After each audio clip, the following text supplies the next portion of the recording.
ବହୁ ଜଣ ପ୍ରାୟ ଜାଣିନଥିବେ ଆମର ଚାହା ପତି ଗୁଣ୍ଡ ଗଛର କେତେ ଭଲ କାମ କରେ। ତ ଆଜି ସେଇ ବିଷୟରେ ଆପଣମାନଙ୍କୁ ମୁଁ ଜଣେଇବି। ତ ଚାଲ ଚାହା ପତି ଗୁଣ୍ଡ ମୋର ଯାହା ବ୍ୟବହାର କରିଥିବା ଚାହା ପତି ଗୁଣ୍ଡକୁ 3-4 ଧୁଆ କରିକି ତାକୁ ନେଇ ଆସିଛି। କ୍ଷୀର ଅଂଶ କି ମିଠା ଅଂଶ ଯେମିତି ନ ରହେ ସେଥିପାଇଁକା 3-4 ଧୁଆ କରିଦେବେ ପ୍ରଥମେ। ତାପରେ ଏବେ ଯିବା ଆମର ଗଛରେ ଆଡ୍ କରିବା। ତ ଦେଖ କେମିତି କଣ କରୁଛି ଆଉ ଏଥିରୁ କଣ ମିଳୁଛି।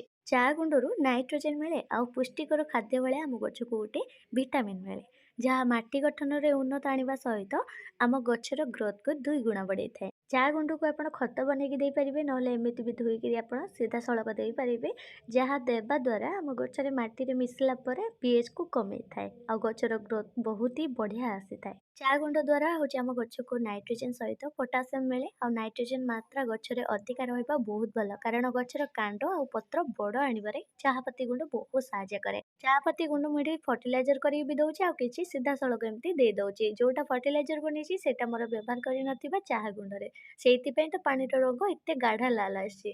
ତ ପାଣି ବି ମଧ୍ୟ କିଛି ଦେଇଦେଲି ଫର୍ଟିଲାଇଜର ବନେଇକି। ବ୍ୟବହାର କରୁଥିବା ଚାହା ଗୁଣ୍ଡରେ ପ୍ରକୃତରେ ଟାନିକ ଏସିଡର ମାତ୍ରା ଅଧିକା ରହୁଛି, ଯୋଉଥିପାଇଁ ଆମ ଗଛ ଭଲ ବଢୁଛି। ତ ଆଜିର ଭିଡ଼ିଓଟି ଭଲ ଲାଗିଥିଲେ ଲାଇକ୍ କରିଦେବେ। ରହିଲି, ବାଏ ବାଏ।